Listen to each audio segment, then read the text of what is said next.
Hello friends, Radhe Radhe. कैसे हो आप सभी? मैं दीपा आप सभी का आपके अपने चैनल दीपा मैथ्स पर आपका बहुत बहुत वेलकम करती हूँ। जैसे कि गाइस आप सभी को पता है, दीपा मैथ्स चैनल पर जो है हम मैथ्स की कंप्लीट बुक कर रहे हैं और हमारा जो अब चैप्टर चल रहा है वो चल रहा है प्रतिशत मतलब परसेंटेज। आज जो है हम इसकी आय व्यय पर आधारित प्रश्नों का हल जो है बिल्कुल इजी वे में देखेंगे। किसी भी क्वेश्चन में जो है हमें कोई भी न्यू फॉर्मूला अटेंड नहीं करेंगे। सभी में जो है हम सिर्फ एक ही क्वेश्चन जो है एक ही तरह के फॉर्मूले का यूज करेंगे जो आप बचपन से पढ़ते हुए आ रहे हैं। और उसी के साथ साथ मैं बताना चाहूंगी कि यहाँ पर जो सॉल्यूशन मिलेगा वो सिर्फ क्वेश्चन की लैंग्वेज को पढ़ते हुए स्टेप बाय स्टेप मिलेगा। कोई अदर फॉर्मूला जो है, कोई अलग से मेथड जो है हम किसी भी जो है क्वेश्चन में अटेंड नहीं करेंगे। देखिए, जैसे फर्स्ट क्वेश्चन है हमारे पास, बी की तुलना में ए की आय 25% अधिक है। सी की आय ए व बी की कुल आय से 65% कम है। सी की आय ए की आय से कितने प्रतिशत कम है? इसमें जो है तीन बंदे हैं, ए बी सी। तो तीनों को लिखेंगे पहले हम, ए बी और सी, तीनों बंदे लिख लिए। ए की आय जो है 25% अधिक है बी की तुलना में। ए की आय बी की तुलना में 25% अधिक है। अगर बी अपने आप में 100% है तो ए की आय 25% अधिक है, तो मतलब ए हो जाएगा 125। इस बात से तो आप सभी एग्री करते हैं। अब देखिए आगे क्या बोला है इन्होंने, ए व बी की कुल आय से 65% कम है सी। जो सी की आय है वो ए और बी की कुल आय से 65% कम है। ए और बी की कुल आय कितनी हो जाएगी? 125 प्लस ये है 100, 225। 225 से जो है 65% कम है। 225 से 65% कम का मतलब कितना होगा? 35%। 35% मतलब कि 35% हटाऊंगी नीचे 100। कटिंग करेंगे, देखिए 25 के टेबल से, 25 के टेबल से ये कटिंग हुई 4 पे, ये कटिंग हुई 9 पे। 35 की गुना 9 में करेंगे, देखिए 9 पंजे 45, 5 कैरी जाएगा 4, 9 तिया 27 और 4 31। बट्टे में कितना है? 4। जो भी चीज हमारी बट्टे में इधर लिखी हुई है वो चीज हम इधर मल्टीप्लाई में जो है पूछा देते हैं।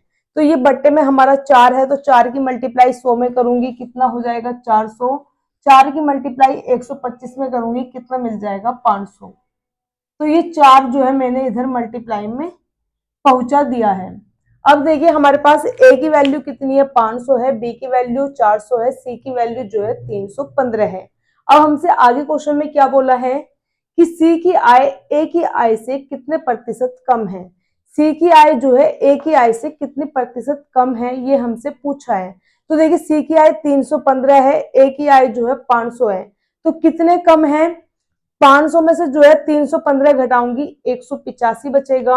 185 जो है कम है, लेकिन हमसे किस में पूछा है? परसेंटेज में। तो परसेंटेज में बताएंगे 500 में से 315 घटाए 185 तो कम है, लेकिन कम किससे है? 500 से है। तो नीचे जो है 500 लिखेंगे और प्रतिशत में निकालने के लिए 100 से जो है गुणा कर देते हैं। 2 जीरो से हमारी ये 2 जीरो कटेगी। 5 के टेबल से 5 से कटेगा, 5 तिया 15 और 5 सत्ते 35, मतलब 37% जो है सी की आय ए की आय से कम है। नेक्स्ट क्वेश्चन देखिए, एक व्यक्ति अपने वेतन का 10% भोजन पर खर्च करता है, वह शेष भाग का 20% ईंधन पर खर्च करता है। यदि उसके पास 4680 शेष है तो उसका वेतन कितना है? एक व्यक्ति अपने वेतन का 10% भोजन पर खर्च कर रहा है और शेष भाग का 20% ईंधन पर खर्च कर रहा है। उसके पास अब जो शेष बच रहे हैं वो बच रहे हैं 4680 रुपए। तो उसका वेतन क्या था? मान लिया उसका वेतन जो है एक्स था, जो उसकी सैलरी थी वो एक्स थी। एक्स का जो है वो 10% भोजन पर खर्च कर दिया। जब 10% खर्च हो गया तो कितने परसेंट बचेगा? 90%। 90% परसेंट हटाऊंगी, नीचे कितना आ गया? 100। अब शेष भाग का जो है 20% ईंधन पर खर्च हो रहा है। 20% जब ईंधन पर खर्च हो रहा है तो अब कितना बचेगा? 80%। 80% जो है अब ये बच गया।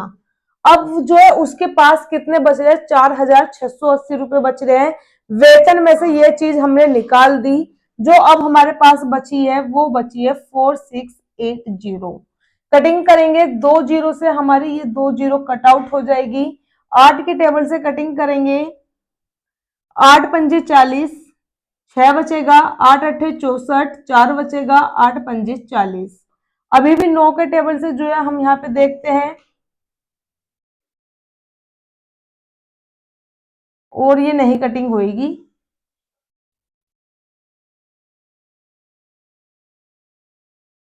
नो के टेबल से ये भी नहीं कटिंग हो रहा। और 680, ये देखिए 2 जीरो इधर है तो ये हमारी गई इधर। 580 डबल जीरो ये वाली, और डिवाइड बाई 9। 9 से अब डिवाइड करते हैं, 9 छिक्का 54, कितना बचेगा 4। 9 चौका 36, कितना बचेगा 4। 9 चौका 36, कितना बचेगा 4। 9 चौका 36, अब पॉइंट लग के 4, फिर जीरो लगेगा, तो ये मतलब कि 6,444 रुपए समथिंग जो है इसकी सैलरी है। नेक्स्ट क्वेश्चन देखिए, सोनू अपनी आय का 15% बचा लेता है। यदि उसकी आय में 20% की वृद्धि होती है और वह अब भी पहले जितनी ही बचत करता है, उसके खर्च में कितने प्रतिशत की वृद्धि हुई। सोनू अपनी आय में 15% बचा रहा है। मानो उसकी जो इनकम है, देखो इनकम बराबर होता है आय बराबर क्या होता है हमारा, जो बचत प्लस खर्च। बचत प्लस खर्च, आय बराबर क्या होती है हमारी, बचत प्लस खर्च। उसने जो है 15% अपना बचा लिया। अगर उसने 15% बचाया है, अपने आप में हाई आय कितनी है, 100%। 15% बचा लिया तो खर्च कितना करा है इन्होंने, 85%। अब वह जो है 20% उसकी वृद्धि में हो रही है, आय में वृद्धि। अब उसकी आय में 20% की वृद्धि हुई, मतलब 100 प्लस 20, 100 प्लस 120। और वह अभी पहले जितने ही बचत कर रहा है, पहले भी 15 रुपए बचाए थे, अभी भी वह 15 रुपए बचा रहा है। तो अब कितनी हो जाएगी, यहाँ पे जो खर्च बचेगा, मतलब 105 रुपए जो है अब ये खर्च कर रहा है। उसके खर्च में कितने प्रतिशत की वृद्धि हुई, पहले 85 रुपए खर्च कर रहा था, अब 105 रुपए खर्च कर रहा है। तो अब जो इसकी वृद्धि हुई है, 20 रुपए की वृद्धि करी है। वृद्धि किस पर करी है, 85 रुपए पर वृद्धि करी है। प्रतिशत निकालने के लिए 100 से गुना कर देंगे, ये कटिंग होगी। 17 पे ये कटिंग हुई 20। 20 गुना 20 कितना हुआ, 400/17। अब जो है मैं इसको डिवाइड करूंगी, 400/17।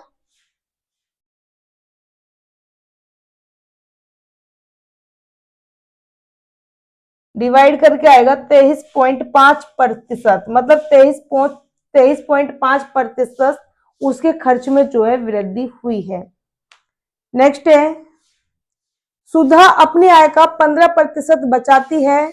यदि उसका व्यय 20% बढ़ता है और बचत में 60% की वृद्धि होती है, तो उसके आय में कितने प्रतिशत की वृद्धि हुई है। देखिए सुधा अपनी आय का 15% बचा रही है। सबसे पहले देखिए आय बराबर होता है बचत प्लस खर्च। अपनी आय का जो मान लिया, उसकी आय अगर अपने आप में 100% है और बचा कितना रही है, 15% बचा रही है, तो इसका मतलब खर्च कितना कर रही है, 85% वो जो है सुधा अपनी आय का खर्च कर रही है। यदि उसका व्यय जो है 20% बढ़ता है, जो उसका खर्च है वो 20% बढ़ता है, तो देखिए 85 का 20% मतलब कि 120% करती हूँ, बढ़ाती हूँ, तो कितना बचेगा। ये कटिंग हुई 6 पे, ये कटिंग हुई 5 पे, 5 से ये कटिंग हुई 17, 17 छिक्का 102। और बचत में जो है 60% की वृद्धि होती है। 15 का जो है 60% वृद्धि करती हूँ तो 160। कटिंग करेंगे, ये 8 पे, ये 5 पे, ये 5 से 3 पे, 8 दिया 24, मतलब 24 रुपए की जो है वो बचत कर रही है। बचत प्लस खर्च आय होता है, तो दोनों को ऐड करती हूँ, 102 में 24 जोड़ूंगी 144। उसके आय में कितने प्रतिशत की वृद्धि हुई है। पहले आय 100 थी, अब आय 144 हुई, तो 44% की जो है इसकी आय में वृद्धि हुई है। 44% इसका बिल्कुल करेक्ट आंसर होगा। नेक्स्ट है पी की आय क्यू की आय से 50% अधिक है। क्यू की आय आर की आय से 50% अधिक है। पी की आय आर की आय से कितने प्रतिशत अधिक है। जब भी हमारे पास दो से अधिक पर्सन दिए जाएंगे, दो से अधिक मेंबर दिए जाएंगे, तो उसको जो है हम पीछे की तरफ से सोल्व करते हैं। कितने बंदे हैं, 3 बंदे हैं, पी क्यू आर। पीछे की तरफ से सोल्व करना है। क्यू की आय आर की आय से 50% अधिक है। अगर आर अपने आप में 100% की आय रखता है, तो क्यू इससे 50% अधिक रखता है, मतलब 150 जो है इसकी आय रहेगी। पी की आय क्यू की आय से 50% अधिक है।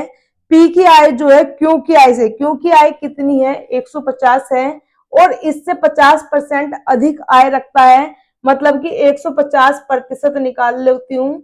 2 जीरो से 2 जीरो, 15 की गुना करूंगी 225, मतलब जो पी की आय है वो कितनी है, 225। बोला है पी की आय आर की आय से कितने प्रतिशत अधिक है। पी की आय आर की आय से कितना अधिक है, 125 तो अधिक है।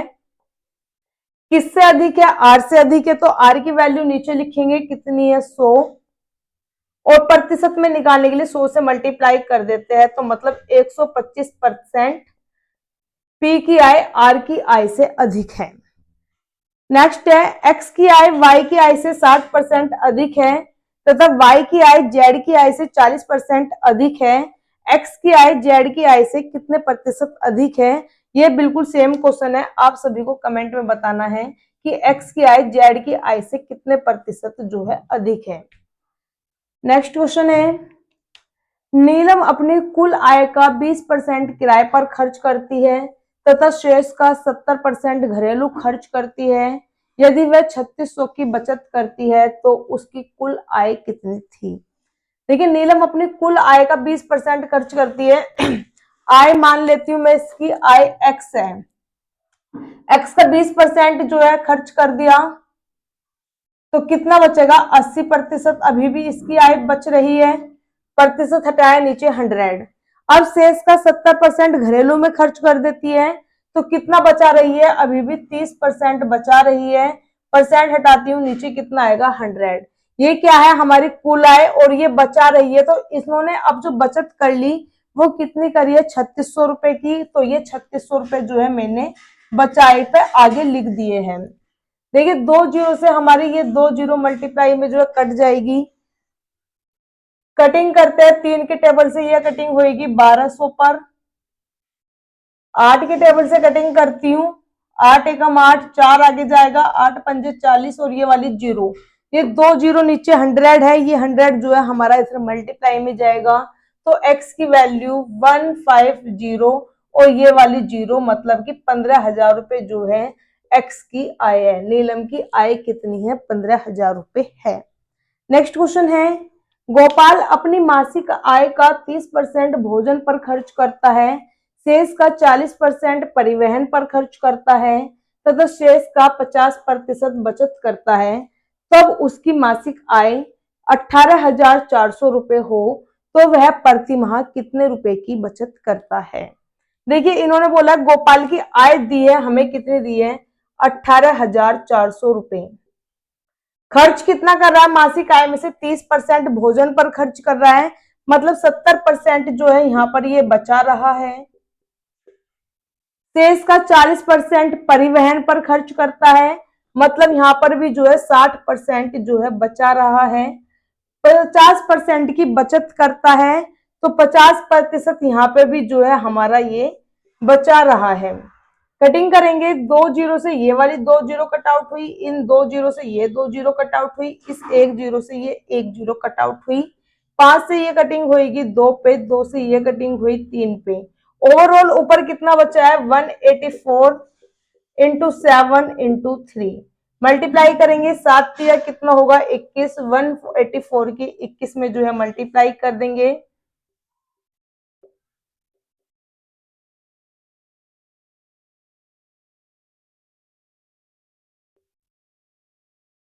3864 जो है ये बचत करते हैं, तो 3864 हमारा बिल्कुल करेक्ट आंसर जो है इसका रहने वाला है। नेक्स्ट क्वेश्चन है, एक आदमी अपनी आय का 5% निर्धन कोष में दान देता है, शेष आय का 20% बचत बैंक में जमा करता है, अंत में उसके पास 1919 रुपए बच जाते हैं, तो उसकी कुल आय कितनी है? तो आप सभी को इसका आंसर जो है मुझे कमेंट में बताना है कि ये जो है कितनी आय अपनी रखता है। आज जो है हमने परसेंटेज चैप्टर के आय व्यय पर आधारित प्रश्नों को जो है बिल्कुल इजी वे में सोल्व किया है। सभी क्वेश्चंस जो है हमने बिल्कुल क्वेश्चन की लैंग्वेज को पढ़ते हुए किए हैं, नहीं तो हमने कोई अदर इसमें मेथड यूज नहीं किया है, ना ही कोई अलग से हमने फॉर्मूला यूज किया है। सभी क्वेश्चंस की लैंग्वेज को पढ़ते हुए स्टेप बाय स्टेप जो है हमने सभी का सॉल्यूशन किया है। आपको क्लास कैसी लगी है कमेंट्स करके जरूर बताइएगा। अगर आपको क्लास अच्छी लगी है तो चैनल को सब्सक्राइब करने के साथ साथ लाइक भी करनी है, और आपके जितने भी फ्रेंड्स हैं, जितने भी रिलेटिव्स हैं जो किसी भी एग्जाम्स की प्रिपरेशन कर रहे हैं, आप उनको जो है ये क्लास जरूर शेयर कीजिएगा, ताकि उनका जो है मैथ अच्छे से कवर हो सके। यदि आपको मैथ से डर लगता है, मैथ्स आपके वीक है, तो यहाँ पर जो है ये क्लास आपके लिए सबसे ज्यादा बेनिफिशियल रहने वाली है। धन्यवाद।